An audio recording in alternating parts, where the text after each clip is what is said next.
dan juga dikaruniai kesabaran. Terus bagaimana hubungan dengan anak Karena saya yang kedua-duanya baik. sekolah pesantren? Sehat, syukur baik. Mau nanya, Sakit, sabar juga baik. Terima kasih Bapak. Namun yang lebih kita sukai adalah sehat dan syukur.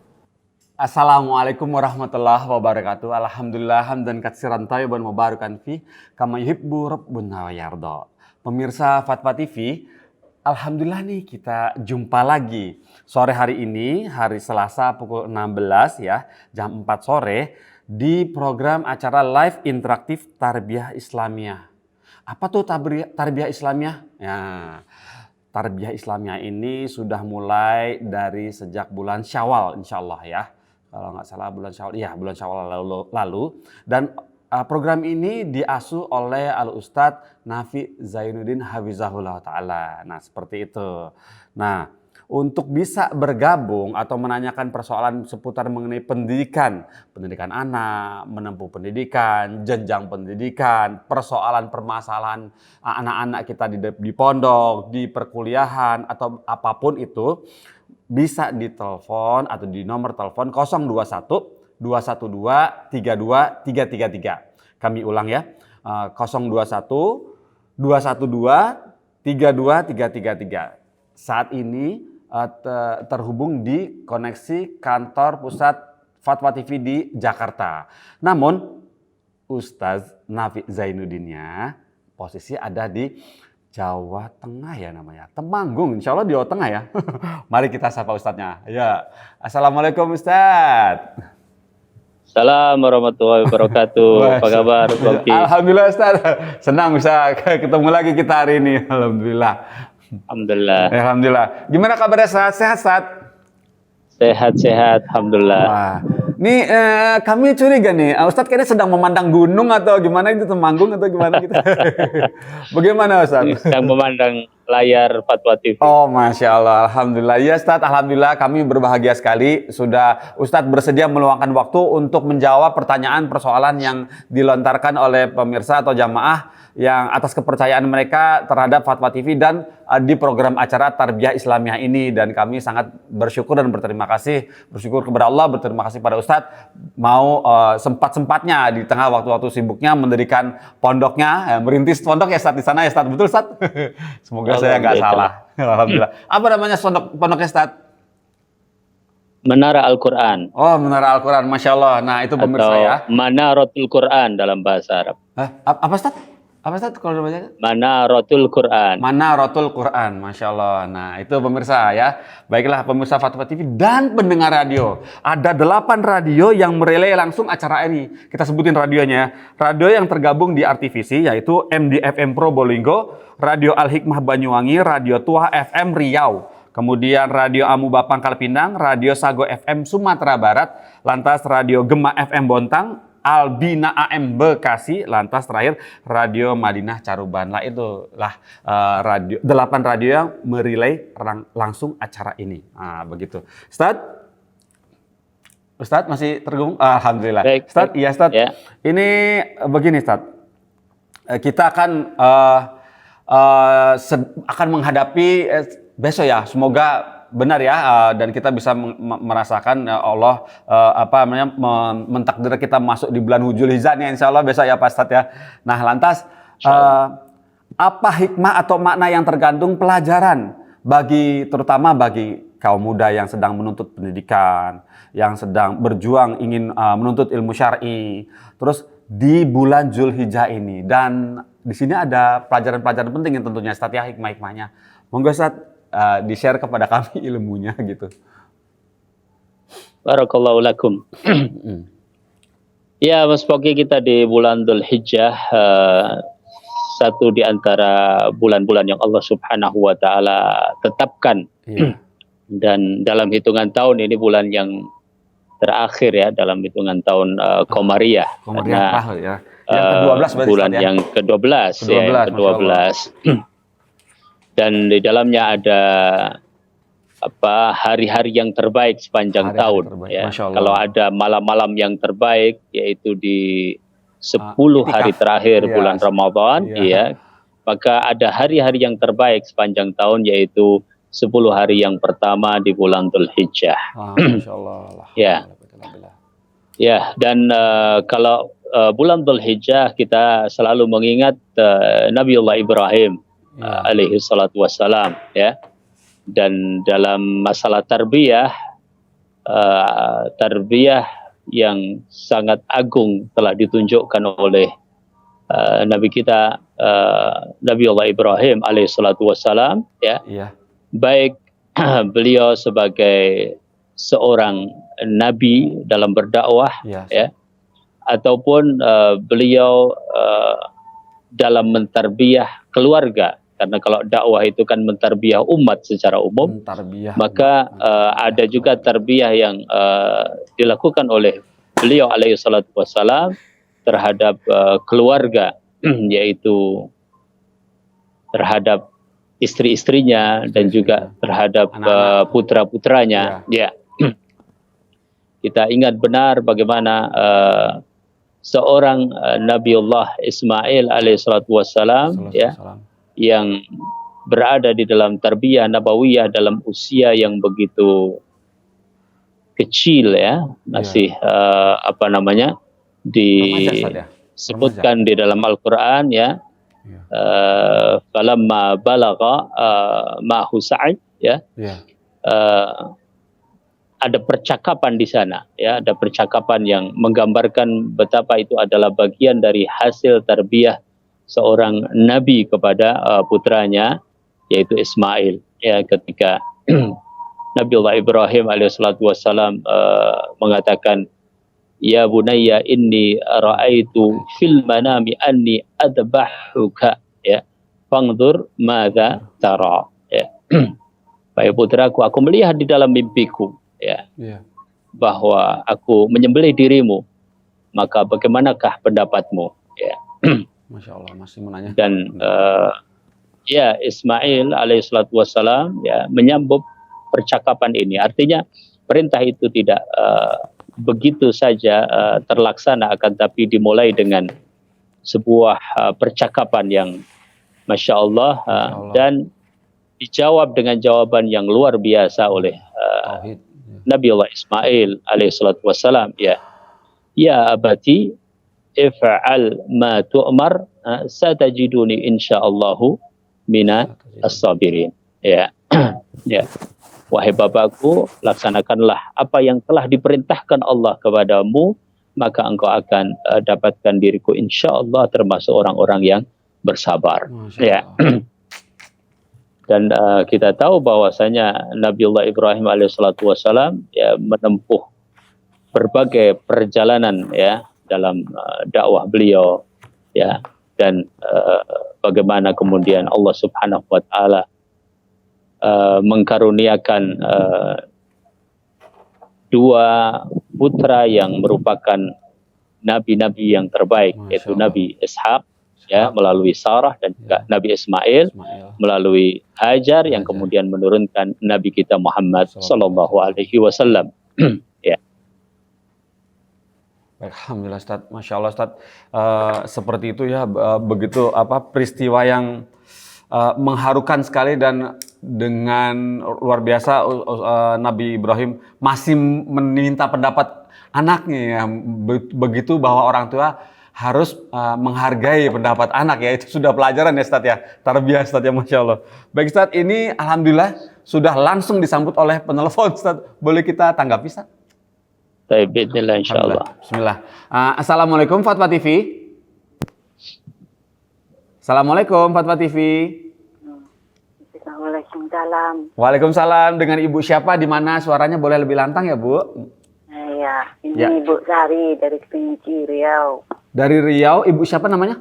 Sari. Sari, Masya Allah, Ibu Sari di Riau. Silakan Ibu Sari. Aku mau nanya loh Pak, masalah suami menjatuhkan talak langsung di talak 3 itu, sah apa enggak Pak? Itu yang kutanyakan. Kalau cerainya kata orang bilang kan sah, cuma langsung talak 3 itu gimana gitu. Coba, baik, Ibu Sari, sebentar ya, saya tanyakan ke Ustadz dulu. Bagaimana Ustadz, apakah berkenan untuk menjawab persoalan ini?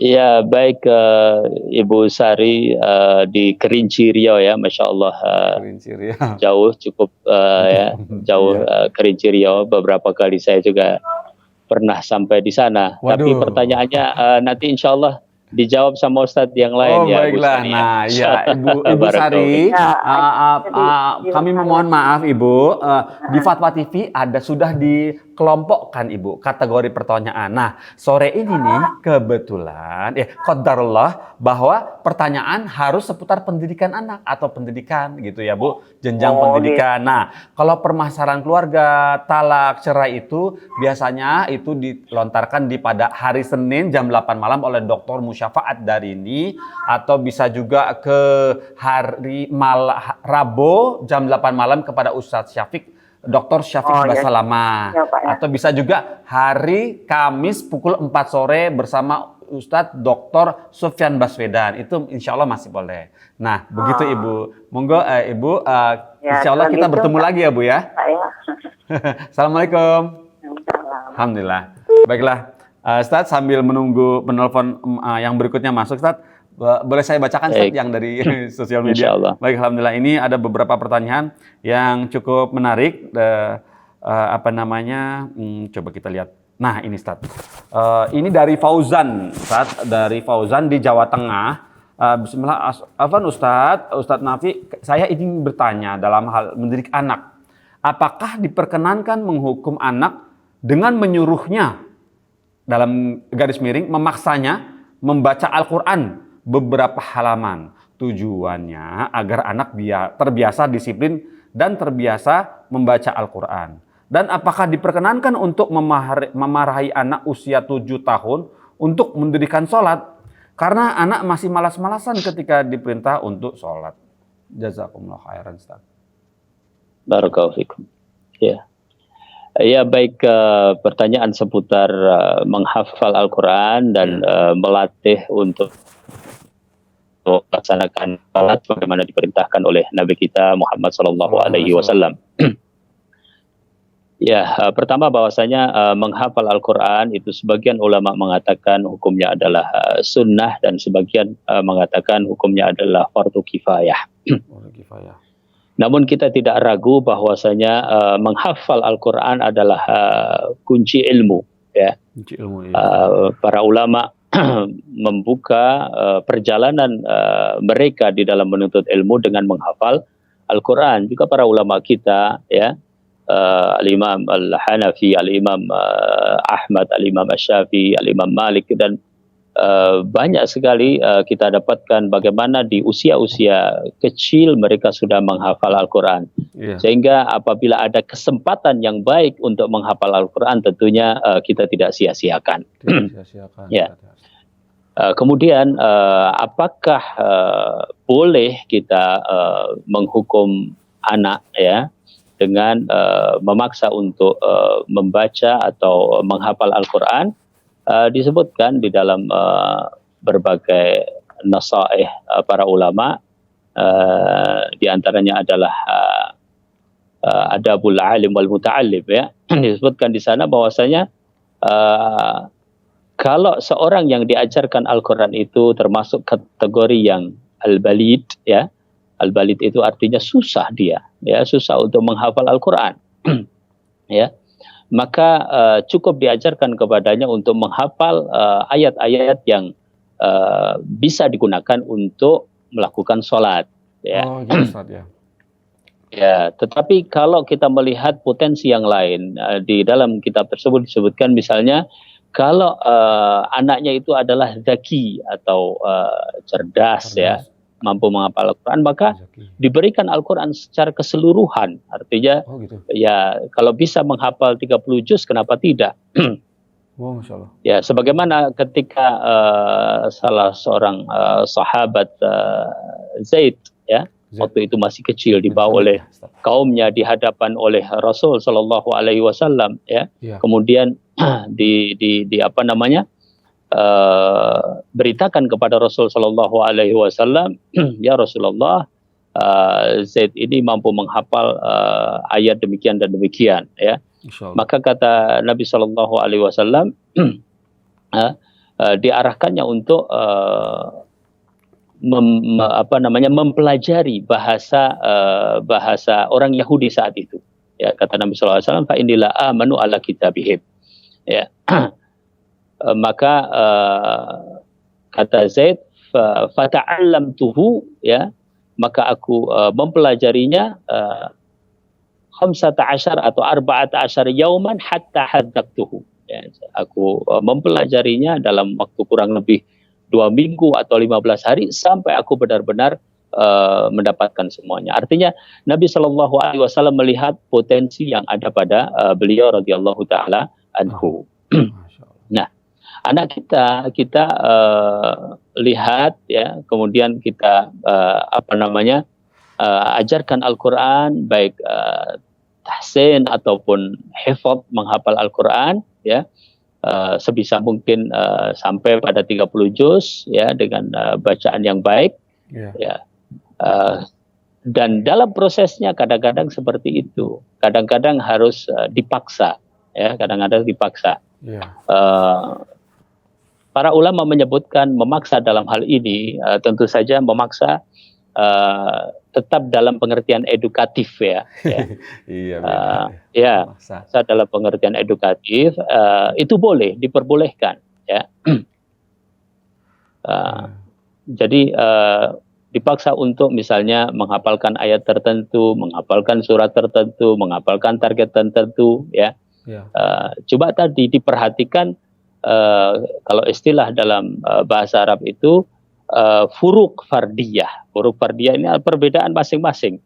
Ada orang yang mampu menghafal dengan cepat, ada orang yang mampu menghafal akan tapi lebih lambat, ada yang susah untuk menghafal tetapi dia bisa memahami, itu tetap dijaga. Jadi yang pertama secara hukum boleh pemaksaan yang sifatnya edukatif. Yang kedua perlu diperhatikan bahwasanya para ulama itu menyebutkan tentang satu kaidah, yaitu al-bad'u bil akhaffi summa al-ashad. Jadi memulai dengan yang paling ringan, kemudian baru yang lebih kuat, baru yang lebih kuat, ya. Sebagaimana di dalam dakwah kita juga memulai dengan ar-rifqu, ya, dengan kelembutan.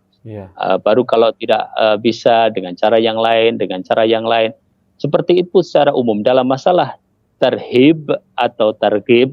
Tarhib itu artinya sesuatu yang memberikan efek jera, ya. Sedangkan targhib itu adalah sesuatu yang sifatnya adalah motivasi, ya. Itu dilakukan secara bertahap, ya, secara bertahap dan melihat potensi masing-masing. Secara umum bahwa memberikan target dengan paksaan tertentu yang edukatif adalah diperbolehkan. Ada yang mungkin menyatakan bahwasanya bisa jadi ada pengaruh-pengaruh yang tidak baik. Ya, karena paksaan, ya lihat bentuk paksaannya. Makanya saya katakan paksaan yang edukatif. Terlebih lagi bahwasanya insya Allah dengan kadang-kadang ditargetkan untuk lebih, itu kemudian termotivasi juga anak untuk melakukannya. Wallahu taala alam. Itu kaitannya dengan hafalan Quran, ya, kaitannya dengan hafalan. Ya, betul.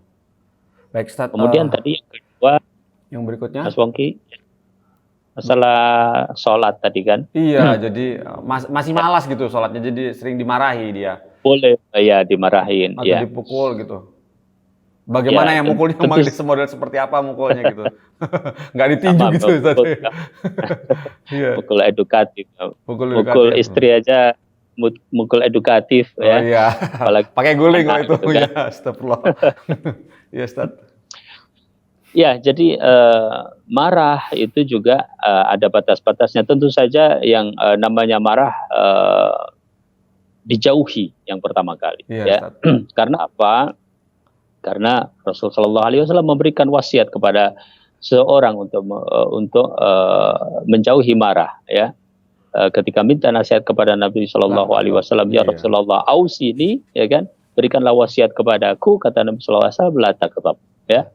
Faraddada dzalika miraran faqulu dzalika qala la taghdab. ya. Berulang kali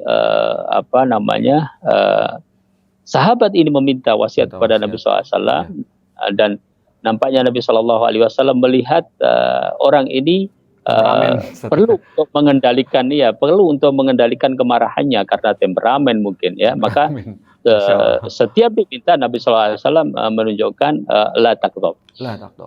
Dan masuk di dalam pengertian la taghdab ini adalah jauhilah sebab-sebab ghadab, ya, jauhilah sebab-sebab yang menyebabkan kemarahan. Tidak hanya kemarahannya yang dijauhi, tetapi juga hal-hal yang menyebabkan kemarahan juga dijauhi, gitu kan?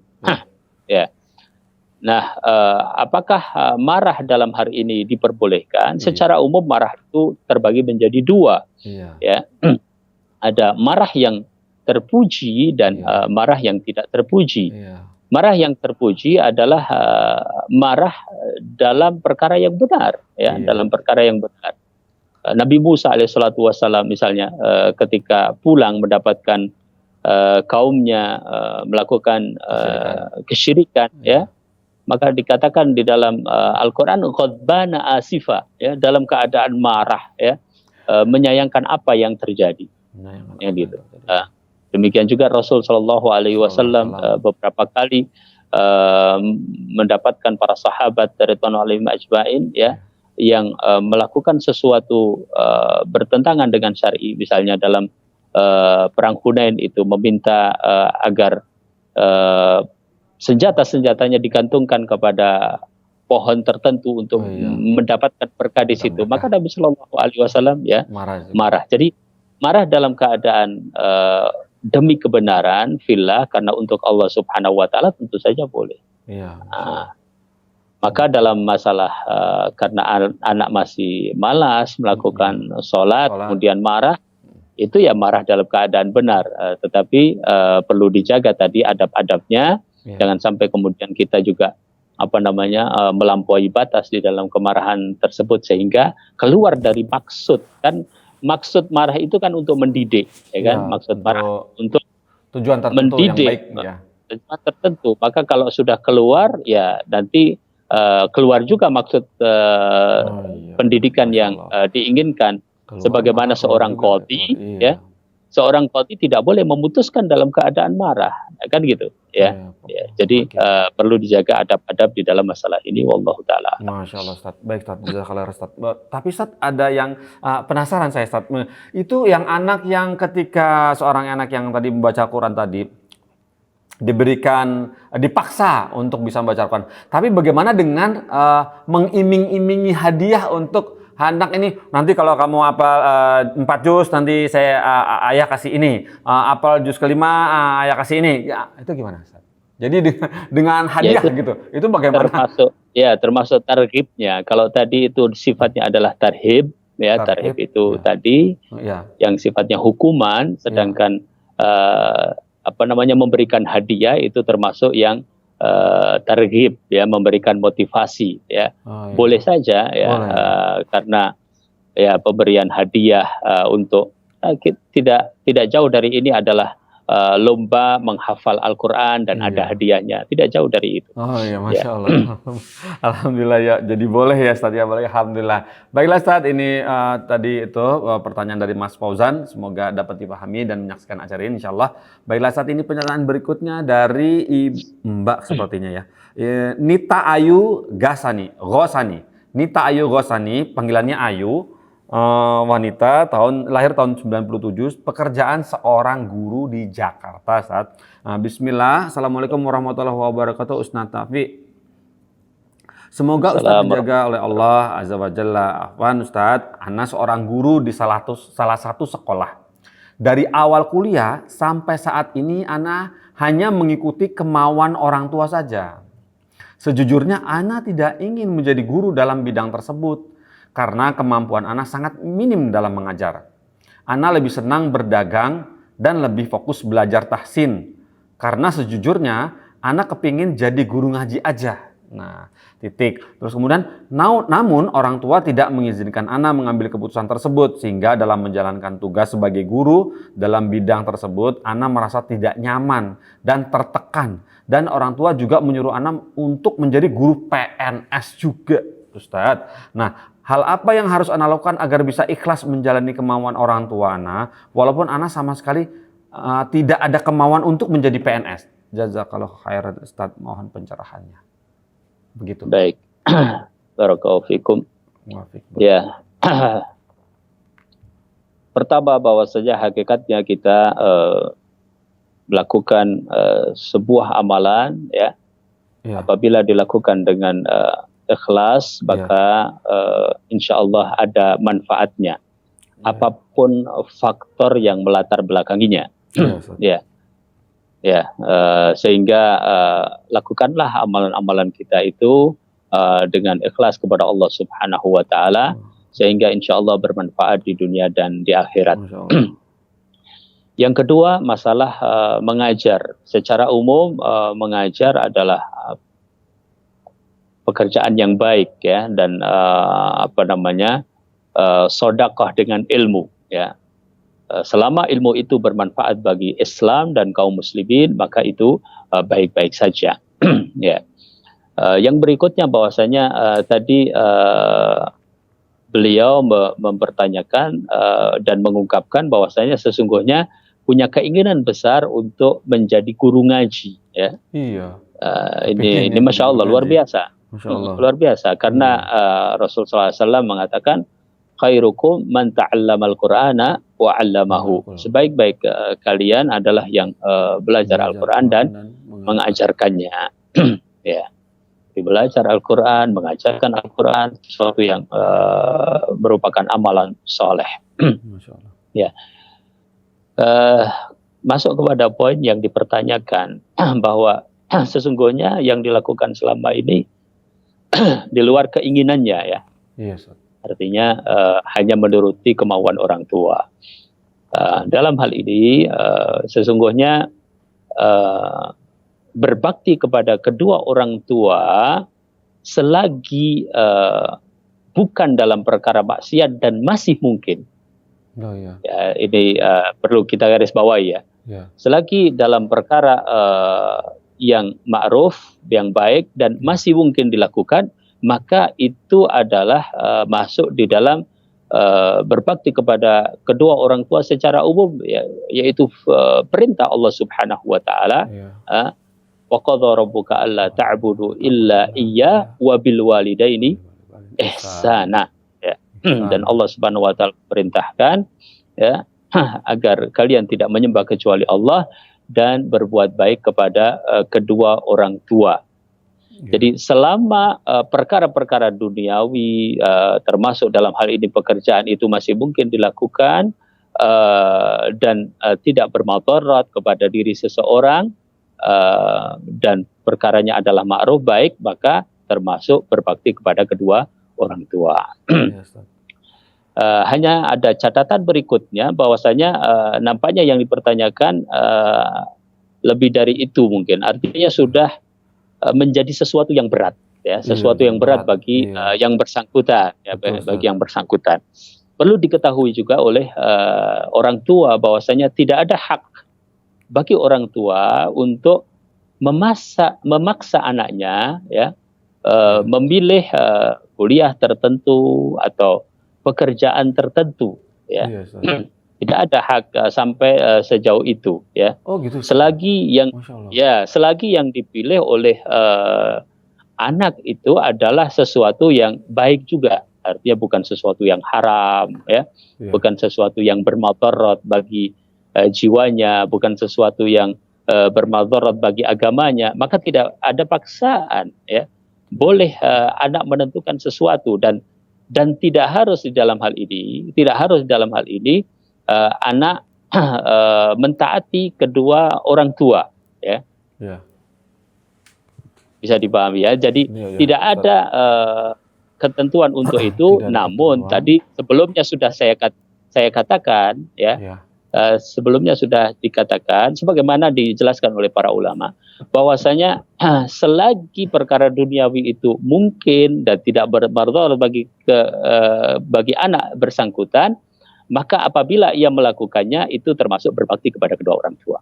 Ya. Ya, Tetapi poin berikutnya tidak ada hak juga bagi kedua orang tua untuk memaksa anaknya untuk memilih jenis pekerjaan, apalagi tidak sesuai dengan kecenderungannya, jenis kuliahan, apalagi anaknya melihat ada potensi yang besar pada dirinya, potensi yang lain, di bidang lainnya, selagi perkara-perkara tersebut tidak memang bermadharat kepada dirinya, kepada agamanya, maka tidak boleh dipaksa seperti itu, jadi dengan kedudukan ini boleh seandainya dia memilih perkara yang lain atau memilih alternatif yang lain, meskipun mengabdi kepada masyarakat, mengabdi kepada negara juga merupakan hal yang positif. Wallahu taala a'lam.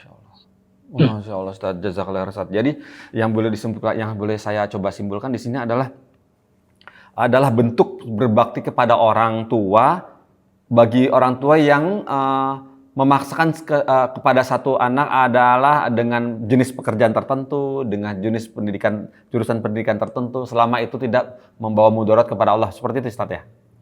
Bakti orang tua termasuknya, Masya Allah. Nah, tidak bermudarat dalam masalah agama. Ya, dalam masalah agama dan masalah akhirat ya, Ustaz, ya.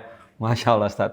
Baiklah, pemirsa Fatwa TV dan pendengar radio, masih kami tunggu ya teleponnya ya. Dan tadi sudah dijawab oleh Ustadz Nafi Zainuddin bahwa seperti itu cara salah satu berbakti kepada orang tua. Ustadz, ini ada pertanyaan lagi, Ustadz. Ini agak teknis nih, Ustadz, ya. Agak teknis ya. Semoga masih masuk ya pertanyaan dari Ibu Dewi di Jatim. Nah, Ustadz, bagaimana cara melatih anak istinsya menghirup air saat wudhu? Saya sendiri pun masih susah. Terhirup pun cuma sedikit rasanya, kurang bersih jika kuat hirupnya. Kurang bersih, tapi jika kuat hirupnya suka tersedak. Akhirnya membersihkan hidung dengan jari 3 kali. Apakah itu diperbolehkan? Bagaimana pertanyaan ini, Ustaz? Masuk atau bagaimana? Yang terakhir gimana, Pak Pongki? Jadi yang terakhir ini, bagaimana cara melatih anak untuk istinsyak menghirup air pada saat wudhu? Jika terhirup biasa, masukkan sedikit. Tapi kalau hirupnya kuat, jadi tersedak. Terus jadinya akhirnya solusinya dilakukannya seperti ini. Membersihkan hidung dengan jari tangan 3 kali. Begitu. Ya. Jadi nggak 1 kali air gitu, Ustaz. Dengan kemudiannya. Teknis nih, Ustaz. Teknis, ya benar. Dan memang baik sifat wudu ataupun sifat ibadah yang lainnya, kita sebisa mungkin melihat Rasulullah Shallallahu Alaihi Wasallam atau memahami dari hadis-hadis Nabi Shallallahu Alaihi Wasallam. Ya, sebagaimana Rasul Shallallahu Alaihi Wasallam mengatakan, "Sallu kama ra'aitumuni usolli." Salatlah kalian sebagaimana kalian melihat aku salat, ya kan? Demikian juga dengan berwudu, ya. Makanya ada sebuah buku yang menulis tentang sifat wudu Nabi Shallallahu Alaihi Wasallam. Ya. Ada ulama yang menulis sifat haji Nabi Shallallahu Alaihi Wasallam, yang semuanya itu dengan dilihat oleh para sahabat, kemudian dipraktekkan oleh para sahabat, gitu ya. Khusus di dalam masalah wudhu ini juga banyak hadis yang berkaitan dengan masalah ini. Di antaranya hadis yang terkenal yang berkaitan dengan pengajaran wudhu adalah hadis Utsman ibnu Affan radhiyallahu taala anhu. Ya. Waktu itu Utsman ibnu Affan radhiyallahu taala anhu adalah seorang khalifah, seorang khalifah. Namun beliau mengajari secara langsung bagaimana orang-orang kaum muslimin untuk berwudu. Masya Allah. Ya. Menunjukkan bahwasanya seorang pimpinan itu perlu memperhatikan masalah pendidikan agama, ya, masalah pendidikan agama. Ya. kan khalifah urusannya banyak gitu, urusannya banyak. Orang sibuk. Orang sibuk ya. Jadi perkara-perkara yang besar ya, perkara-perkara yang cukup banyak. Tapi wudu diajarkan secara langsung oleh Utsman bin Affan radhiyallahu taala anhu kepada mereka ya. Di depan masjid dan di hadapan para sahabat. Ada sahabat Ali, ada sahabat yang lain. Di antaranya adalah masalah istinsyak atau masukkan air ke hidung, bahwa para ulama menunjukkan di antara caranya adalah menuangkan air di telapak tangan kanan kita ya, kemudian mengangkatnya ke hidung ya, ke mulut dan ke hidung, maaf ya. Artinya madmadah, berkumur, dan istinsyak, memasukkan air ke hidung itu satu gerakan ya. Jadi sebagiannya masukkan ke mulut dan sebagian dimasukkan ke hidung. Dihirup sama hidung kita, kemudian dikeluarkan dengan tangan kiri kita. Ya. Nah, karena diajarkannya atau dipraktekkannya dengan seperti itu, kita juga berusaha untuk mempraktekkan seperti itu ya. Meskipun prinsipnya adalah memasukkan air ke hidung, itu prinsip secara umum, tetapi kita berusaha untuk melaksanakan demikian sebagaimana ditunjukkan oleh para ulama di dalam hal ini. Ada anjuran memang untuk mubalaghah fil istinsyak, yakni banyak memasukkan air, tapi tentu tidak sampai kepada kesedakan gitu ya. Iya, Ustaz. Kan kita bisa mengatakan kepada anak kita ya, dihirup tapi pelan saja, kan gitu, kita bisa mengatakan seperti itu. Dihirup tapi pelan saja. Masya Allah, Ustaz. Jazakallah khair, Ustaz, atas tipsnya ya, seperti itu ya. Dan menghirup ya, ketika kita puasa, Ustaz, apakah tetap bisa dihirup juga atau lagi puasa? Dihirup, tetapi juga tidak boleh berlebihan. Oh iya. Kalau berlebihan, lumayan nih, ausnya hilang. Kecuali ketika engkau berada dalam keadaan berpuasa. Iya, betul ya. Jadi jangan berlebihan, nanti masuk ya, ketelan. Baiklah, Ustaz, alhamdulillah sudah dijawab ya, pemirsa Fatwa TV dan pendengar radio. Baiklah, ini Ustaz ada penelpon masuk, apakah kita bisa tanggapi, Ustaz? Ya, insyaallah. Baik, Masya Allah. Coba kita sudah siap, baiklah. Assalamualaikum Fatwa TV. Ya, assalamualaikum. Waalaikumsalam. Dari Bapak siapa, di mana nih? Dari Haji Muhammad, Surabaya. Bapak Haji Muhammad di Surabaya. Ya.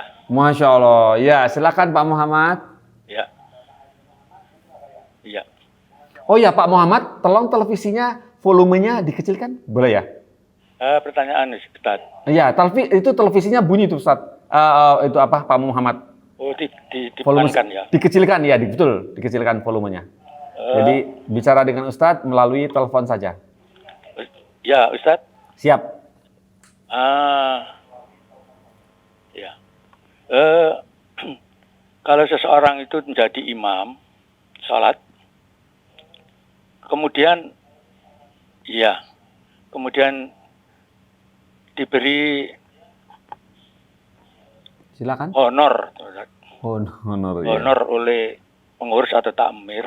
Iya. Itu bagi imamnya gimana, Ustaz? Boleh menerima atau menolaknya? Atau bagaimana? Apakah tidak mengurangi amalannya? Oh, begitu. Itu saja Pak Muhammad? Ya. Baiklah. Terima kasih Pak Muhammad. Ya, waalaikumsalam warahmatullahi wabarakatuh. Waalaikumsalam warahmatullahi wabarakatuh. Oke, Ustaz, bagaimana? Masih dilanjutkan untuk jawab? Iya, alhamdulillah. Meskipun nanti mungkin juga bisa ditanyakan kepada ustadz yang lain, tetapi bahwa imam atau guru atau apa itu di sebagian tempat itu memang sebuah pekerjaan yang diberikan gaji atau rotib, dan itu boleh saja ya. Adapun masalah mengurangi atau tidak, maka semakin kita ikhlas kepada Allah Subhanahu wa taala ya tentunya semakin baik ya. Dan kita sebagai Syekh Muhammad Ibn Shalih Al-Utsaimin misalnya ya, beliau adalah seorang guru ya. Seorang guru yang kemudian juga menerima gaji bulanan, artinya pernah menjadi seorang guru gitu. Pernah menjadi seorang guru. Tapi beliau kalau terlambat misalnya mengajar, maka beliau hitung itu terlambatnya berapa, maka beliau sesuaikan dengan gaji yang diterima itu, maka dikurangkan yang kira-kira senilai dengan keterlambatannya itu dikembalikan oleh beliau, misalnya begitu. Sehingga tidak bertentangan dengan keikhlasan, insya Allah selama kita benar-benar berusaha untuk melaksanakan amanah, ya. Imamah itu adalah amanah, azan itu adalah amanah, kemudian mengajar itu juga amanah, ya. Di sebagian tempat azan atau imamah bukan sebagai pekerjaan, artinya ya orang menjadi imam tatawuan, sebagai tatawu, ya kan? Tatawu itu sunnah, pokoknya ya ditunjuk jadi imam, kemudian mau maka dia menjadi seorang imam, kemudian sesekali diberikan hadiah atau sedekah, ya hukumnya adalah hukum hadiah dan sedekah, maka boleh-boleh saja, ya. Dan urusan keikhlasan hatinya, ya semakin dia membersihkan dari niat-niat duniawi, maka semakin ikhlas, dan ikhlas itu adalah sesuatu yang terus menerus dikoreksi pada diri kita, sebagaimana kata sebagian ulama, man dhanna anna fi ikhlasihi ikhlasan fa ikhlasuhu yahtaju ila ikhlasin. Ya, barang siapa yang menyangka bahwasanya keikhlasannya itu sudah cukup atau ada keikhlasan pada keikhlasan dirinya, maka sesungguhnya keikhlasan pada dirinya itu masih membutuhkan keikhlasan yang lain. Artinya sesuatu yang terus menerus kita perbaiki, ya, kita perbaharui niat kita. Wallahu taala alam. Dan insya Allah bisa ditanyakan kepada ustadz yang lainnya. Masya Allah, barang siapa yang ada merasa keikhlasan dalam keikhlasan. Wow, tinggi sekali bahasa, Masya Allah Ustadz. Masya Allah, jazakallah Ustadz, ilmunya Masya Allah. Baiklah, saat ini ada pertanyaan berikutnya dari Irsyad di Jawa Tengah, Ustadz. Namanya Irsyad di Jawa Tengah. Assalamualaikum Ustadz Nafi, saya mau bertanya tentang manakah yang punya derajat lebih tinggi antara orang yang berilmu, berpendidikan sangat tinggi, namun dia sering memperlihatkan kesombongan pendidikannya yang lebih tinggi kepada orang yang pendidikannya di bawahnya, dengan orang yang baik akhlaknya, namun belum memiliki ilmu yang begitu tinggi, namun mereka itu lebih bersahaja seperti itu. Nah, siapakah yang lebih utama dalam hal ini? Barakallahu fikum. Ya. Jadi segala sesuatu itu ada tujuannya. Ya, segala sesuatu itu ada tujuannya. Ilmu ada tujuannya. Iya. Ya. Apakah ilmu itu tujuannya adalah hanya sekedar wawasan? Iya. Maka ilmu yang hanya sekedar wawasan, hanya sekedar pengetahuan, sesungguhnya belum sampai kepada inti daripada ilmu tersebut. Ya. Gitu. Karena ilmu itu akan menjadi tinggi apabila bisa dilaksanakan. Ya. Sehingga para ulama mengatakan la yuqalu aliman hatta ya'mala bima alima, ya. Yeah. Tidak dikatakan seorang yang alim sampai dia mengamalkan apa yang dia tahu, ya. Oh gitu. Jadi tentu saja derajat derajat orang yang derajat orang yang alim itu adalah bagaimana dia mengilmui dan mengamalkannya. Yeah. Dan kita tahu para sahabat ridwanu alaihim ajmain lebih berlomba-lomba di dalam amal, ya, jika dibandingkan dengan misalnya berlomba-lomba di dalam misalnya cepat-cepat menghafalkan Al-Qur'an misalnya. Iya. Iya kan? Jadi para sahabat ridwanu alaihim ajmain menggambarkan kepada kita bagaimana yang seharusnya mereka tidak belajar 10 ayat, ya, kecuali kemudian mereka mengamalkan. Apabila setelah mengamalkan, baru kemudian mereka belajar lagi, bagaimana yang dikatakan oleh Utsman radhiyallahu taala anhu. Jadi derajat orang yang setiap kali mempunyai ilmu kemudian dia mengamalkan, ini jelas lebih baik, ya.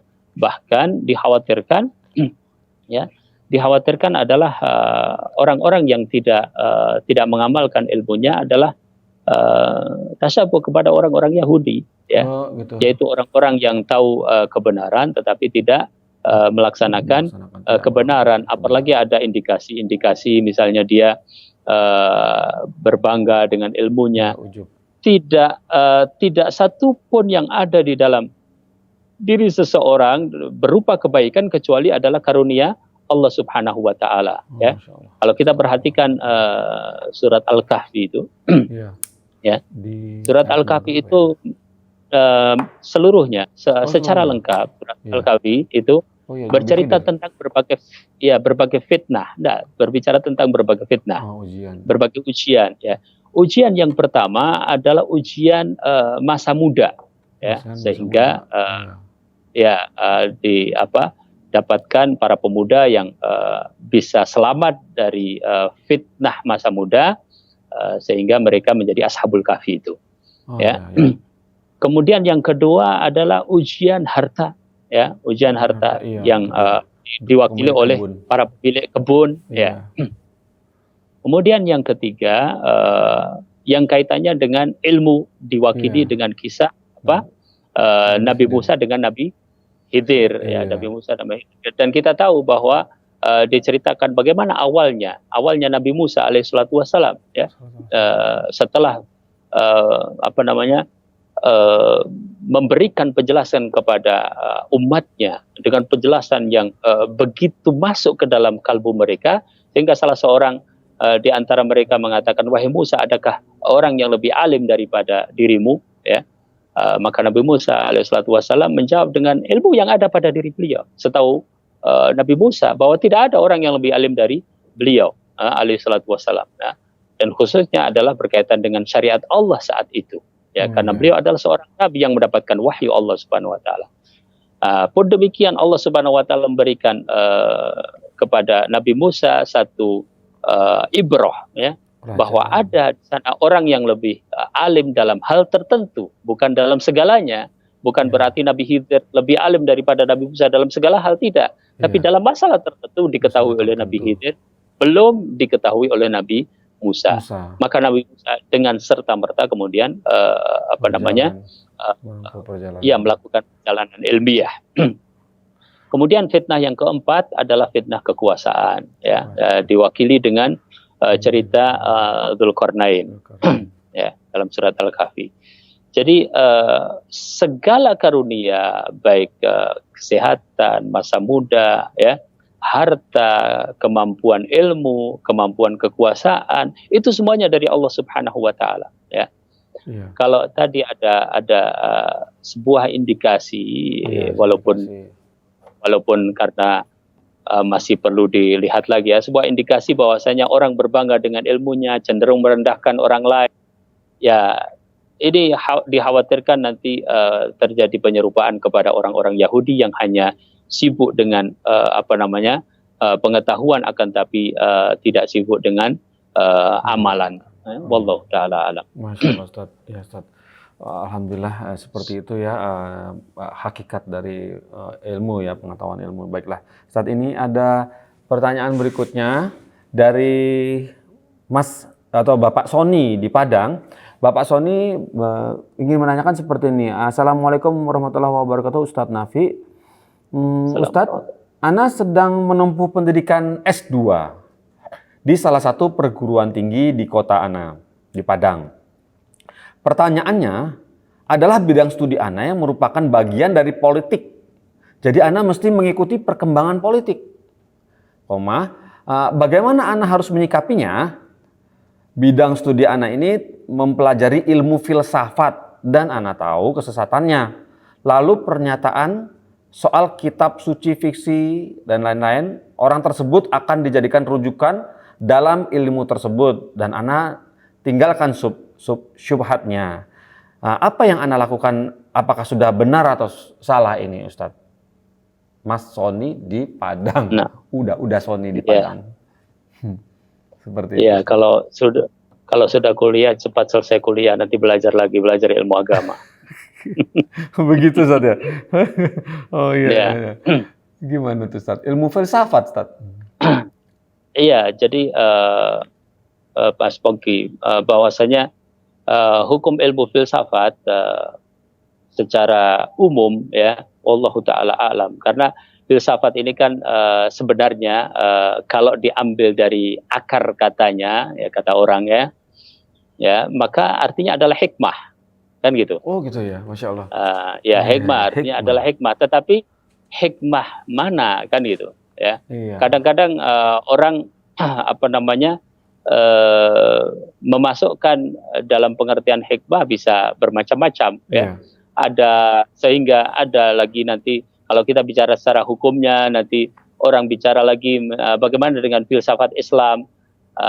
Kan ada filsafat Yunani, ada filsafat Islam, gitu, katakan kayak gitu. Kemudian filsafat Islam yang mana saja yang masuk filsafat Islam, maka kita tidak keluar dari perbedaan-perbedaan pandangan di dalam masalah ini. Tetapi kalau yang dimaksudkan itu adalah filsafat yang hanya berkutat kepada perkara-perkara yang bahkan mengagungkan akal, ya, kadang-kadang memulai dari seluruh keraguan, misalnya orang diminta untuk skeptis dulu, ya, semuanya disuruh untuk ragu-ragu dulu, ya, maka yang kuat atau yang paling tidak dalam pandangan saya secara pribadi bahwa itu diharamkan dibahas oleh para ulama dahulu, ya. Ibnu Salah diantaranya mengatakan bahwasanya itu adalah sesuatu yang tidak diperkenankan, haram, ya. Ya. Karena ya Mas Poki perlu mendengar secara keseluruhan. Iya, baik. Secara keseluruhan. Apa namanya? Karena hakikat al-hukmu ala syai' far'un an tasawwurihi, bahwa hukum terhadap sesuatu itu adalah tergantung tasawurnya, apa hakikat yang kita hukumi itu perlu didudukkan dulu, ya. Nah, ya, sekalipun sebagian orang juga mengatakan ada filsafat Islam, tapi hakikatnya ternyata misalnya tidak Islami, ya tetap saja kepada jatuh hukum tersebut, misalnya, kan gitu. Ya. Jadi hal-hal yang segera perlu dihindari dan kita tidak merasa aman, maka menjaga diri itu adalah lebih penting, wallahu taala alam.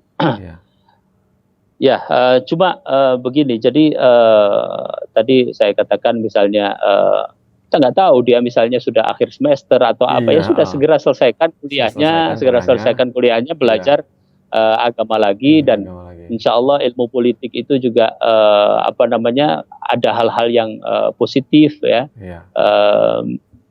Ya, karena siasah itu selama siasahnya adalah siasah syar'iyah, tapi siasah syar'iyah itu kalau di dalam rincian tulisan Syekhul Islam Ibnu Taimiyah tentunya adalah bagi mereka orang-orang yang sudah ahli agama dulu, kan gitu. Politik itu akan benar, ya, politik itu akan benar kalau didasari ilmu agama yang benar, gitu kan. Nah, kalau tidak dulu, ya banyak mudarat, ya, nanti akan banyak mudarat. Ta'ala. Masya Allah, Ustaz, jazakallah khairan, Ustaz, lengkap dan terperinci. Baiklah, seperti itu ya pemirsa dan pendengar radio. Baiklah, tanpa terasa Ustaz, waktu tinggal sekitar 4 menit lagi. Semoga masih sempat nih Ustaz menjawab pertanyaan yang agak simpel nih. Semoga simpel ya. Ini dari Kalimantan Barat, Ustaz, dari namanya Fengki di Kalimantan Barat. Seorang laki-laki kelahiran tahun 2001, berarti umurnya baru 19 nih, Ustaz. Nah, seperti ini. Bismillah. Assalamualaikum Ustadz Nafi. Nama saya Fengki dari Seranggam, Sambas. Nah, Ana ingin bertanya Ustadz, mana yang Ana pilih? Oh, sedang kebingungan nih berarti. Mana yang Ana pilih antara menuntut ilmu dalam kurung mondok atau bekerja? Satu sisi keinginan Ana kuat buat mondok, tapi di sisi lain orang tua Ana sudah tidak kuat lagi bekerja. Ana bingung Ustadz. Ana pernah berpikir Ana berpikir ini hal dunia dan lebih baik Ana mondok.